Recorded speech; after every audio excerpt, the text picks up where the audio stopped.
अस्सलाम वालेकुम नाजरीन, मैं हूं मोहम्मद शाहज़ेब अली और आज मैं आप लोगों के लिए लेके आया हूं बहुत ही मज़ेदार और बहुत ही आसान घर में नान खटाई बनाने की रेसिपी। अगर एक दफ़ा ये नान खटाई आप लोग घर में बना लेते हैं तो आप लोगों को बाहर से दोबारा लाने का कभी दिल नहीं करेगा।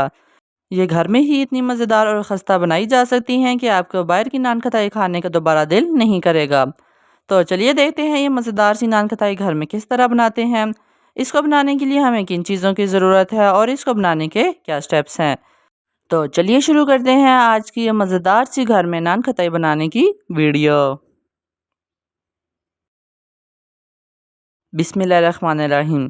इसको बनाने के लिए सबसे पहले तो हमने 3 चम्मच बेसन, 2 चम्मच सूजी और आधा चम्मच के करीब बेकिंग पाउडर ले लेना है। और फिर इसके अंदर हमने 1 कप के करीब बारीक पिसी हुई चीनी शामिल कर देनी है। अब इसी के साथ ही हमने इसके अंदर 1.5 कप के करीब मैदा शामिल करना है। ये सारी खुश्क चीज़ें हम लोग पहले आपस में मिक्स कर लेंगे ताकि इसके अंदर किसी किस्म की गुठलियाँ ना बने और ये सारी बिल्कुल बराबर एक दूसरे के अंदर मिक्स हो जाएं। अब अच्छे से इन सारी चीज़ों को हमने आपस में मिक्स कर लेना है ताकि कोई एक चीज़ किसी एक जगह पे ज़्यादा ना रहे। बिल्कुल अच्छे तरीके से ये सारी चीज़ें आपस में फुल मिक्स हो जाएं। इस जगह पे ये सारी चीज़ें हमने इस हिसाब से ली हैं कि हमारी तकरीबन 15 से 20 नान खटाई आसानी से बन जाएंगी। अगर आप ज़्यादा बनाना चाहते हैं तो आप इनसे ज़्यादा चीज़ें भी इस्तेमाल कर सकते हैं, इसके अंदर कोई मसला नहीं है। लेकिन चीज़ें बढ़ाते हुए आपने इस बात का ध्यान लाजमी रखना है कि बिल्कुल इसी हिसाब से इन चीज़ों को ज़्यादा करना है। अब आप देख सकते हैं कि ये सारी चीज़ें बेहतरीन तरीके से आपस में मिक्स हो चुकी हैं और किसी जगह पे भी ऐसा फील नहीं हो रहा कि एक चीज़ बहुत ज़्यादा इकट्ठी है। अब हमने इसको साइड पे करना है और बाकी चीज़ें तैयार करनी है।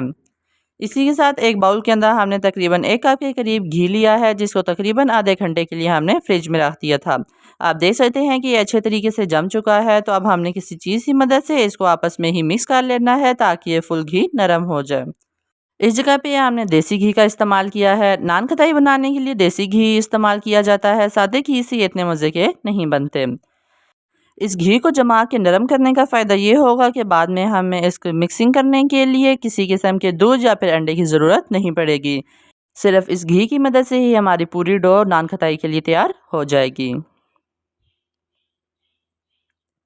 तो नाज़रीन, अब आप देख सकते हैं कि ये घी बहुत अच्छे तरीके से नरम हो चुका है, लेकिन इस जगह पे ये पिघला भी नहीं है। जब ये इस तरह की कंडीशन में आ जाए तो पहले जो हमने चीज़ें सारी खुश्क मिक्स की थी वो थोड़ी थोड़ी करके हमने इसके अंदर शामिल करते जानी है। इन सारी चीज़ों को इकट्ठे ही बहुत ज़्यादा नहीं शामिल कर देना, थोड़ी थोड़ी करके हमने मिकदार में इसके अंदर शामिल करते जाना है।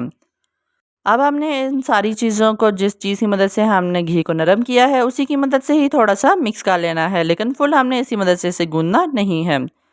सिर्फ हल्का सा ही इसको मिक्स कर लेना है ताकि घी जो है वो सारा इसके अंदर जज़्ब हो जाए। जब ये थोड़ी सी इसकी मिक्सिंग हो जाए तो फिर हमने इसको अच्छे तरीके से साफ़ करना है और फिर हाथों की मदद से इसकी मिक्सिंग कर लेनी है। हाथों की मदद से मिक्सिंग करने का फ़ायदा ये होगा कि ये सारी चीज़ें बहुत अच्छे तरीके से आपस में मिक्स हो जाएंगी और इसकी डो बहुत बेहतरीन सी तैयार होगी। अब हमने थोड़ा थोड़ा जो मैदा हमने मिक्स किया है चीज़ों के अंदर वो सारा इसके अंदर डालते जानी है और इन सब चीज़ों को अच्छे से फिर मिक्स करके इसकी डो तैयार कर लेनी है। डो तैयार करते हुए आपने इस बात का ध्यान रखना है कि ना तो ये बहुत ज़्यादा ढीली होनी चाहिए और ना ही ये बहुत ज़्यादा सख्त होनी चाहिए। अगर आपको लगता है कि ये डो ढीली है तो आप इसके अंदर थोड़ा सा मैदा और शामिल कर सकते हैं और अगर ये ज़्यादा सख्त हो जाए तो इसके अंदर आप थोड़ा सा और घी शामिल कर लें। अब हमने इस डो को तैयार करके साइड पे करना है और इतनी देर में हमने 2 अंडों की सिर्फ जर्दी लेनी है, सफ़ेदी इसमें से अलग कर देनी है और 1 चुटकी के करीब हमने इसके अंदर येलो फूड कलर डाल के अच्छे तरीके से इनको मिक्स कर लेना है। जर्दी को अलग करने का फ़ायदा ये होगा कि बहुत ज़्यादा पतला नहीं होगा और कलर डालने से इसकी एक डिफरेंट सी लुक आएगी।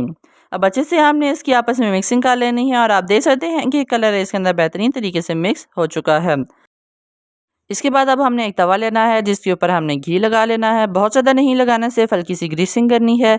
इसके बाद थोड़ी सी डो लेनी है, हाथों के सेंटर में हमने इसे रोल करना है और इसकी प्यारी सी एक शेप बना लेनी है। बहुत ज़्यादा ना तो हमने इसको मोटा रखना है और ना ही इसको बहुत ज़्यादा हम लोगों ने बड़ा कर देना है। इसकी शेप बनाने से पहले हाथों पे हमने थोड़ा सा घी लगा लेना है ताकि ये डो हाथों पे चिपके नहीं और एक एक करके हमने इन सारी नान खटाई को बनाते हुए इस तवे के अंदर रखते जाना है। सबसे पहले डो लेनी है, हाथों के अंदर रोल करके इसे प्रेस कर लेना है ताकि इसकी बेहतरीन सी एक शेप तैयार हो जाए। जब हमने इसे तवे में रखना है तो इस बात का ध्यान रखना है कि इसके अंदर काफ़ी ज़्यादा गैप आना चाहिए क्योंकि जब ये बेक होंगी तो ये बहुत ज़्यादा बड़ी हो जाएंगी। अगर हम इसके सेंटर में गैप नहीं देंगे तो ये आपस में सारी जुड़ जाएंगी और इनकी शेप ख़राब हो जाएगी। इसी तरह ये हमने काफ़ी सारी नान खताएँ तैयार कर ली हैं। इसके अंदर रखने के बाद अब हमने एक ब्रश की मदद से जो जर्दी पहले हम लोगों ने मिक्स की है वो इसके ऊपर लगा देनी है। इस तरह जर्दी लगाने का फ़ायदा ये होगा कि इसका बेक होने के बाद बड़ा बेहतरीन और प्यारा सा कलर आएगा। एक एक करके इन सारी नान खताई के ऊपर हमने ये जर्दी लगा देनी है। इसको लगाने का एक और फ़ायदा ये भी होगा कि इसकी ऊपर वाली साइड से शेप ख़राब नहीं होगी। तो इस जगह पे अब आप देख सकते हैं कि एक एक करके इन सारों के ऊपर हमने ये जर्दी लगा दी है। इस जगह पे आप देख सकते हैं कि सारा कुछ करने के बाद इन नान खताई की बिल्कुल सिंपल सी लुक आ रही है। तो हमने इसके ऊपर बारीक चॉप करके बादाम डाल देने हैं। इससे इसकी लुक में भी इजाफा होगा और थोड़ा फ्लेवर भी इसका चेंज हो जाएगा। एक एक करके हमने सारी नान खताई के ऊपर थोड़े थोड़े ये बादाम डाल देने हैं। तो अब ये बिल्कुल रेडी हो चुका है। तो अब हमने इसे बेक करने के लिए रख लेना है। इसे हमने ओवन में बेक नहीं करना है, इसे हम चूल्हे पे बेक करेंगे। चूल्हे पे बेक करने के लिए सबसे पहले तो हमने नीचे एक तवा रखना है और उसके ऊपर इसको रख देना है। फिर ऊपर इसे हमने ढक देना है ताकि अच्छे तरीके से फुल बेक होने लग जाए। जितनी दम लगाने के लिए फ्लेम इस्तेमाल की जाती है इससे भी थोड़ी कम ही हम लोगों ने नीचे फ्लेम ऑन करनी है ताकि ये जले नहीं और नीचे से ज़्यादा डार्क ना हो जाए। अब तकरीबन आधे घंटे के लिए हमने बिल्कुल ही लो फ्लेम पर इनको अच्छे से बेक किया है और आप देख सकते हैं कि ऊपर से भी इनका बेहतरीन सा कलर हो चुका है और नीचे से भी तैयार हो चुके हैं। इस जगह पे ये नान खताई बहुत ज़्यादा गर्म है, इसलिए हमने इनको अभी सर्व नहीं करना है। इनको हमने बिल्कुल ठंडा करके ही इसके अंदर से उठाना है। अगर आप गर्म ही इसे उठा लेंगे तो इसकी शेप भी ख़राब हो सकती है और ये टूट भी सकती हैं। तो नाज़रीन, इसी के साथ अब आप देख सकते हैं कि जितनी भी हमने डो तैयार की थी उस सब की नान खताई तैयार हो चुकी हैं। इनकी कितनी प्यारी शेप आई है, इनका कलर भी बहुत बेहतरीन सा आया है और ये अच्छे तरीके से तैयार भी हो चुकी हैं। आपको ये तोड़ के भी दिखा देते हैं कि ये नान खताई कितनी खस्ता बनी है। तो इसी के साथ आज की हमारी नान खताई की रेसिपी यहाँ पे मुकम्मल होती है। उम्मीद करता हूँ कि आपको पसंद आए। अगर आपको पसंद आए तो आप इसको लाइक, शेयर और सब्सक्राइब करें और नीचे कमेंट बॉक्स में बताएं कि रेसिपी आप लोगों को किस तरह की लगी। और अगर अभी तक आपने हमारे चैनल को सब्सक्राइब नहीं किया तो इसे सब्सक्राइब भी कर लें और साथ बेल आइकन के बटन को भी दबा दें ताकि आपको हमारी हर नए आने वाली वीडियो की नोटिफिकेशन टाइम पर मिलती रहे। तो मिलते हैं आपसे अगली मज़ेदार और डिफरेंट सी रेसिपी में। तब तक के लिए अल्लाह हाफिज़।